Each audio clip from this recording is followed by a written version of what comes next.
Selama 20 tahun lebih, orang percaya yang pembunuh Haemin aka ex-boyfriend dia telah pun dipenjarakan. Tapi bila ada satu podcast mula selongkar di balik semua bukti dalam kes ni, tiba-tiba jadi lain pula. Keterangan dari saksi-saksi mula rasa janggal dan dipersoalkan, dan sampai ke hari ni orang masih lagi berdebat sama ada lelaki tu memang bersalah ataupun tak, atau lelaki itu adalah mangsa kesilapan terbesar dalam sistem keadilan di Amerika.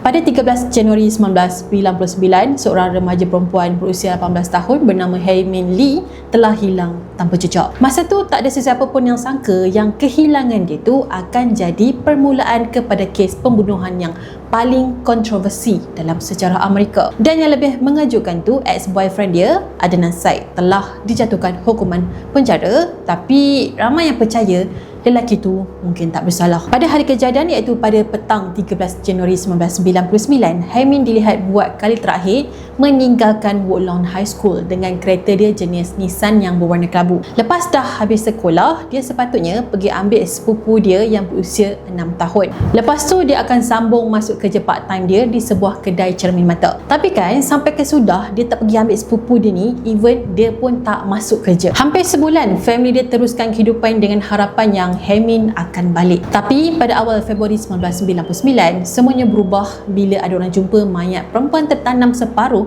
di kawasan Linkin Park, Baltimore. Tak lama kemudian, polis telah sahkan yang mayat tu adalah Haemin Lee. Hasil bedah siasat menunjukkan yang dia mati sebab kena cekik dengan tangan, dan pakar forensik juga tak jumpa tanda-tanda dia mempertahankan diri dia. Dan yang scary tu, tempat mayat dia dibuang tu dikatakan terkenal sebagai lokasi pembuangan mayat pembunuhan. Dan bila polis jumpa mayat Haemin dekat situ, polis yakin yang diorang sekarang ni kena hadap dengan satu lagi kes pembunuhan. Jadi berita kematian Haemin sangat-sangatlah menyedihkan keluarga dan juga kawan-kawan dia. Walaupun dia bukanlah berasal dari Amerika, tapi dia tetaplah disayangi oleh orang-orang sekeliling dia. Haemin sebenarnya dilahirkan di Korea sebelum dia, mak dia dan juga adik lelaki dia telah berpindah ke Amerika. Ayah dia pula pada masa tu pilih untuk tinggal di Korea dan lama-lama hubungan diorang ni pun terputus. So tak banyaklah update yang kita tahu pasal ayah dia ataupun macam mana reaksi ayah dia bila dapat tahu kematian tragis Haemin. Kat sekolah pula, Haemin dikenali sebagai seorang yang peramah dan disenangi dengan kawan-kawan. Pengetua sekolah dia telah gambarkan yang dia ni adalah pelajar yang mesra dan mudah berkawan. Dia juga aktif dalam sukan hoki dan juga jadi pengurus tim gusti sekolah. Dia kerja part time dekat kedai spek bukan semata-mata dia nak cari duit lebih, tapi sebenarnya dia nak cari pengalaman kerja sebab suatu hari nanti dia nak jadi optician. Pada awal siasatan, polis sempat syak yang kes kematian Haemin maybe ada kaitan dengan kes pembunuhan seorang lagi pelajar perempuan yang bernama Jada berusia 18 tahun. Dia juga mati dicekik dan telah mati setahun sebelum tu. Tapi teori polis yang ni lama-lama tak ada kaitan pun. Tak lama kemudian, polis telah terima satu panggilan daripada seseorang yang tak dikenali. Jadi caller tu cakap orang yang bertanggungjawab atas kematian Haemin adalah ex-boyfriend dia iaitu Adnan Syed yang berusia 17 tahun pada masa tu. Lepas polis dapat tahu maklumat pasal hubungan diorang berdua ni kan, polis pun apa lagi, diorang pun mula fokus lah dekat Adnan. Pada pandangan diorang ni, Adnan maybe ada motif. Dia maybe kecewa dan sakit hati lepas diputus dengan Haemin. Jadi polis pun mula kumpul lah segala bukti yang boleh kaitkan Adnan dengan kematian Haemin. Antara langkah terawal yang diorang buat adalah diorang telah mendapatkan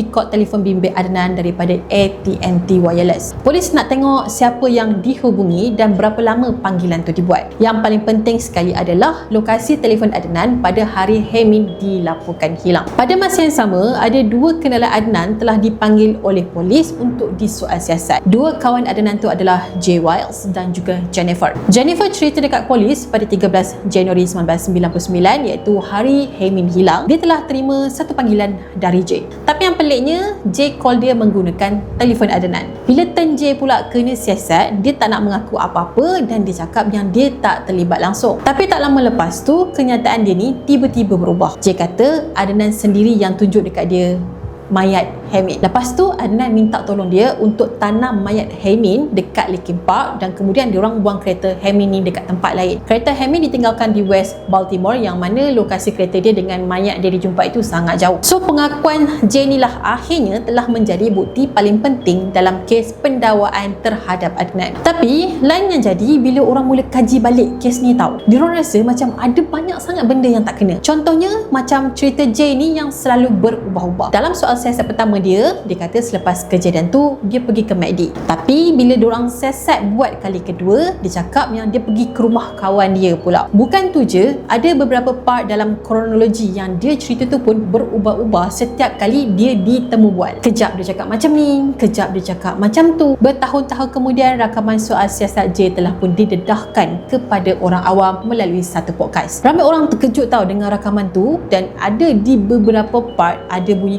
ketukan meja beberapa kali. Selepas bunyi ketukan meja tu kan, tiba-tiba Jay ni macam akan teringatlah benda penting dan kemudian dia akan ubah kenyataan dia. Lepas tu dia akan minta maaf dekat orang-orang yang ada dalam bilik soal tu. Bagi sesetengah orang, maybe benda tu cuma kebetulan je, tak ada apa pun yang pelik. Tapi kan, bagi orang yang betul-betul study kes-kes macam ni, bunyi ketukan meja tu sebenarnya menimbulkan persoalan. Betul ke Jay memang ingat apa yang terjadi? Atau dia sebenarnya ditolong oleh detektif untuk bagi jawapan yang tertentu? Ada seorang lawyer yang kaji kes ni cakap bunyi ketukan tu memang sangat jelas. Selepas beberapa saat bunyi ketukan tu, dia akan terus cakap ataupun dia akan terus tahulah apa yang dia perlu cakap. Sebab itulah ramai yang persoalkan sama ada sesi soal siasat tu dijalankan dengan adil ataupun tak. Tapi semua ni orang tahu selepas bertahun-tahun kemudian selepas Adnan kena tangkap. Adnan ditangkap pada 28 Februari 1999 dan dia didakwa membunuh Haimin. Tak lama lepas tu, family dia pun telah lantik seorang peguam yang famous bernama Maria Cristina untuk mempertahankan Adnan. Pada awalnya, family Adnan yakin pengalaman Maria ni mampu selamatkan anak dorang. Tapi lain yang jadi bila dorang ni kalah semasa perbicaraan. Dikatakan semasa perbicaraan berlangsung dekat mahkamah pada bulan Disember, juri telah panggil Maria ni sebagai penipu. Masa tu adalah sedikit pertengkaran di antara Maria ni dengan pihak juri. Dahlah pada masa tu, hakim ada. Ibarat macam tak hormat mahkamah lah. Keadaan jadi semakin panas sampailah hakim ni terpaksa isytiharkan yang perbicaraan pada hari tu terbatal. Walaupun dah jadi tak best macam ni kan, tapi family Adnan tetap menggunakan hikmat Maria ni lagi. Sebabnya reputasi Maria handle kes yang sebelum ni cukup baik. Cuma entah kenapa hari tu je jadi bad luck sikit. So perbicaraan kedua ni pun telah dibuat pada Januari tahun 2000. Dekat mahkamah, Adnan pun mengakulah yang dia memang pernah bercinta dengan Haimin sepanjang tahun 1998. Tapi hubungan diorang ni telah dirahsiakan dari family sebabnya diorang risaulah kalau family diorang ni tak restu dengan hubungan diorang dan tak setuju. Yalah, Adnan ni orang Pakistan beragama Islam, manakala Haimin pula orang Korea dan dia bukan Islam. So disebabkan perbezaan agama dan budaya, diorang yakin yang hubungan diorang ni sebenarnya takkan ke mana. Tak lama kemudian diorang pun telah putus pada Disember 1998. Selepas diorang putus, Haimin telah mula rapat dengan seorang lelaki yang bernama Don Kleindienst. Don pula adalah coworker tempat Haimin ni bekerja. Masa dekat mahkamah, pendakwa yakin inilah motif utama pembunuhan. Pendakwa cakap yang Adnan telah bunuh Haimin sebabnya dia kecewa dan marah sangat bila ex-girlfriend dia ni pilih orang lain. Tapi kawan lama Adnan yang bernama Rabia cakap semua tu tak betul. Rabia kata Adnan hanya mengaku jujur dekat mahkamah yang dia memang bercinta dengan Haimin sebelum ni. Dia cuma nak mudahkan siasatan dan dia tak sangka langsung yang polis anggap dia pada masa tu adalah suspek utama. Walaupun peguam bela cuba nak pertahankan Adnan, tapi juri lagi percaya dengan teori pendakwa. Diorang percaya Adnan bunuh Haimin sebabnya dia frust lepas diorang ni putus cinta. Salah satu bukti yang kuat adalah daripada diary Haimin tu sendiri. Dalam diary tu, Haimin ada tulis pasal perangai Adnan yang dikatakan terlalu mengongkong. Dia juga gambarkan yang Adnan tak boleh nak terima kenyataan yang diorang ni dah pun putus. Dan pada masa tu, Haimin memang dah move on dan dia terlalu cintakan Don tadi. Akhirnya pada 25 Februari 2000, mahkamah mendapati yang Adnan telah bersalah membunuh Haimin Lee. Hukuman yang dia dapat tu agak berat juga sebenarnya.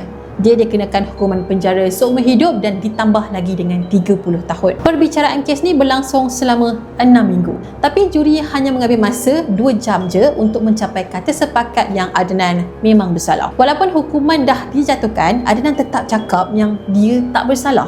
Dia cakap, saya akan baik-baik je dan saya percaya kepada Tuhan. Saya tahu saya tak bunuh dia, Tuhan juga tahu yang saya tak bunuh dia. Selepas sabitan tu, peguam baru Adnan yang bernama Charles telah take over kes dia ni. Dia cuba merayulah dekat mahkamah untuk ringankan sedikit hukuman Adnan. Charles cakap kalau betul lah Adnan tu membunuh, benda tu adalah satu jenayah yang didorong oleh emosi ataupun crime of passion. Tapi hujah dia ni tak berapa nak membantu sangat Adnan. Charles kata yang Adnan sendiri buat diri dia tu tak layak untuk diringankan hukuman. Walaupun hukuman tak berubah, Adnan tetap cakap yang dia tak bersalah. Di sebalik perdebatan dekat mahkamah tu kan, Mak Hemin dengar je dengan hati yang pedih dan juga hancur. Mak dia ni bernama Yun Wakib. Dia ceritalah macam mana dia terpaksa berhijrah ke Amerika demi memberi kehidupan yang terbaik untuk anak-anak dia. Dia sanggup tinggalkan negara dia sendiri semata-mata nak anak-anak dia ni dapat pendidikan dan juga masa depan yang lebih cerah. Yunwa dia kata yang dia memang nak maafkan Adnan, tapi dia tak tahu macam mana. Sebabnya bagi dia, bila anak dia mati, dia juga akan mati. Selepas Yunwa bagi kenyataan macam tu, dia dikatakan hampir rebah dan telah dipimpin keluar dari mahkamah. Masa tu semua orang ingat yang kes ni dah pun settle, polis pun dah jumpa si pembunuh dan pembunuh tu pun telah mendapat hukuman dan akhirnya family mangsa pun dapat keadilan. Tapi sebenarnya itu bukanlah penutup kes ni. Ini adalah permulaan. Bertahun-tahun lepas tu, makin ramai yang persoalkan pasal perbicaraan Adnan. Adakah perbicaraan ni adil ataupun ada unsur resis? Rabia, iaitu kawan Adnan, dia kata detektif ni kan terlalu cepat fikir negatif dekat Adnan sebabnya dia adalah seorang Muslim. Katanya polis gagal jumpa bukti yang Adnan pernah naik tangan ataupun dera Hemin sepanjang diorang ni bercinta. Bila dah tak jumpa bukti, polis mula gunakan agama Adnan untuk bina persepsi yang dia ni ada potensi untuk buat jenayah. Lepas tu, ada seorang kawan sekolah dorang yang bernama Asia telah muncul dan buka satu cerita. Asia cakap masa hari Hemin hilang dan dibunuh, dia nampak Adnan ada dekat library sekolah. Kalau betul lah cerita Asia ni kan, benda ni boleh jadi alibi yang sangat kuat untuk Adnan sebab dia tak ada dekat tempat mayat Hemin dibunuh. Tapi masalahnya, peguam Adnan tak pernah panggil Asia ke mahkamah dan jadikan dia sebagai saksi. Bertahun-tahun Asia ni asyik cerita benda yang sama dan dia siap bersumpah lagi. So cerita dia ni akhirnya telah membuka ruang supaya kes Adnan dikaji semula. Pada Februari 2016, mahkamah setuju untuk mengadakan pendengaran kes. Lawyer Adnan yang baru cakap kalaulah juri dengar cerita Asia dari awal, maybe kes ni akan jadi lain. Pada tahun 2003 dulu, Adnan pernah mohon rayuan tapi telah ditolak. Lepas tu hakim yang bernama Martin yang pernah tolak permohonan dia dulu ni tiba-tiba ubah keputusan dia pada tahun 2016. Dia kata dia batalkan sabitan ke atas Adnan dan minta satu perbicaraan baru diadakan. Orang yang paling happy pada masa tu dah tentulah family Adnan dan juga Rabia. Kalau korang nak tahu, Rabia ni adalah orang yang paling lantang bersuara lah dan mempertahankan Adnan. Punca kes ni disebut-sebut adalah disebabkan podcast True Crime iaitu Undisclosed. Host podcast ni bernama Sarah dan dia adalah bekas wartawan Baltimore Sun. Dikatakan dia ni telah menghabiskan masa dia hampir setahun untuk siasat balik kes yang jadi pada tahun 1999 dulu. Dia bukan setakat cerita balik apa yang jadi, tapi dia ulang balik fakta mahkamah dan juga cuba cari sendiri apa yang jadi dekat Hemin dulu. So podcast inilah telah meletup dan viral dan mula mendapat perhatian secara besar-besaran pada tahun 2014 dulu. Jadi masa dekat mahkamah, Asia kata yang dia nampak Adnan dekat library sekolah dulu pada pukul 2.40 iaitu pada hari Hemin ni hilang. Dan kenyataan dia ni sebenarnya bercanggah dengan satu lagi kenyataan dari saksi. Saksi tu cakap yang dia nampak Adnan bercakap dengan Hemin dalam pukul 3 petang. Diorang berbincang pasal nak datang ke pertandingan gusti pada malam tu. Tapi bila podcast tu siasat, rupa-rupanya pada malam tu tak ada pun pertandingan gusti. Lagi satu, laporan bedah siasat Hemin pun menimbulkan syak wasangka. Kalau ikut teori pendakwa, Hemin dipercayai dibunuh sekitar pukul 2.36 petang. Lepas tu, mayat dia disimpan dalam bonet kereta selama beberapa jam sebelum ditanam di Lincoln Park pada pukul 7 malam. Tapi teori ni susah nak diterima sebab ada bukti perubatan yang bercanggah. Mayat Hemin berkemungkinan besar berada dalam keadaan meniarak dan tak bergerak at least 8 ke 12 jam sebelum ditanam di Lincoln Park. Diorang tengok pengumpulan darah Hemin selepas dia mati. Tapi kalau betul lah mayat dia disimpan dalam bonet macam yang pendakwa tu cakap, corak pengumpulan darah tu mestilah berbeza. kuasa. Lepas tu, semasa perbicaraan awal dulu, pendakwa cakap data telefon Adnan ada berdekatan dengan Linkin Park pada waktu malam. Tapi bila bertahun-tahun kemudian, peguam bela kata data lokasi hanya tepat untuk panggilan keluar je. Untuk panggilan masuk, tidak boleh digunakan untuk menentukan lokasi telefon secara tepat. Dan dua panggilan telefon yang digunakan oleh pendakwa itu adalah panggilan masuk. Rekod menunjukkan ada dua panggilan masuk pada pukul 7.09 minit malam dan juga 7.16 minit malam. Lawyer baru Adnan kata, dokumen pasal penjelasan data panggilan ni memang dah ada dalam fail peguam dari dulu lagi. Dia pun tak tahu kenapa fakta ni tak digunakan dekat mahkamah. Maybe nak manipulate ke apa, tak pasti. Dalam masa yang sama, ramai pula yang mula petikai pasal J. Diorang rasa yang dia ni tak jujur tahu semasa kena soal siasat dulu sebab kenyataan dia tu selalu berubah-ubah. Ada yang percaya maybe J ni ada sebab yang lain kenapa dia bekerjasama dengan polis. Podcast Andy Close kata maybe J ni tertarik dengan duit ganjaran sebanyak $3,000 yang ditawarkan kepada sesiapa yang ada maklumat pasal Hamin. Dikatakan masa J bawa polis ni pergi ke lokasi mayat Hamin ditanam, polis ada tulis sesuatu yang tak ada kaitan dengan kes. Dalam nota yang ditulis oleh polis, ada details pasal motor Suzuki milik Carl Brown dan juga perkataan reward yang ditulis besar-besaran. Bila disiasat, rupa-rupanya Carl Brown ni adalah jurulatih bola sepak J pada masa tu dan dia nak jual motor Suzuki dia dengan harga $3,000. Jumlah tu pula hampir sama dengan jumlah ganjaran yang ditawarkan oleh polis. Walaupun benda ni tak membuktikan apa-apa, just assumption je, tapi benda ni agak suspicious sebenarnya. Entah J fitnah Adnan sebabnya dia nak duit ganjaran tu kan. Sejak kes ni dah mula viral, macam-macam teori yang keluar. Ada yang percaya Adnan dengan J ni memang sama-sama terlibat, tapi J ni dah berpaling tadah lepas tu.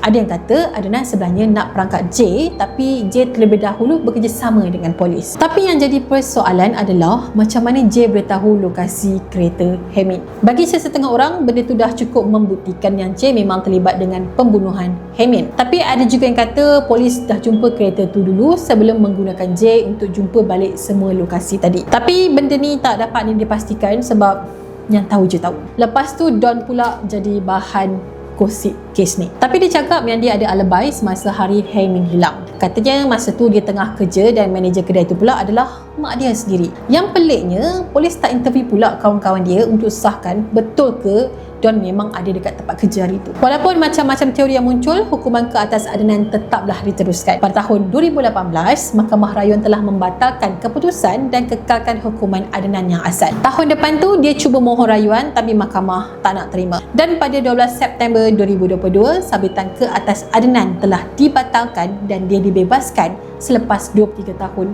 dalam penjara. Selepas Adnan dibebaskan, pihak pendakwa pun tunggulah keputusan ujian DNA terhadap beberapa barang bukti. Dan keputusan DNA menunjukkan yang DNA Adnan tidak ditemui pada barang bukti yang diuji. So disebabkan benda inilah menyebabkan pendakwa rasa yang diorang ni dah tak ada bukti lagi ataupun dah tak ada bukti kukuh untuk teruskan pendakwaan. Pada Oktober 2022, selepas dah dapat keputusan DNA, pendakwa umumkan yang diorang gugurkan semua pertuduhan ke atas Adnan.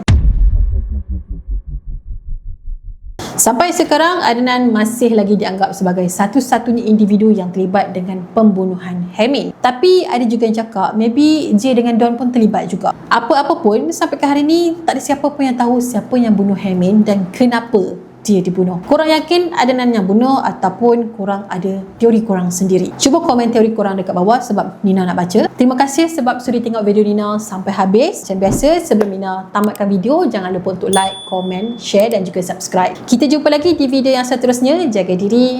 Bye-bye. Assalamualaikum.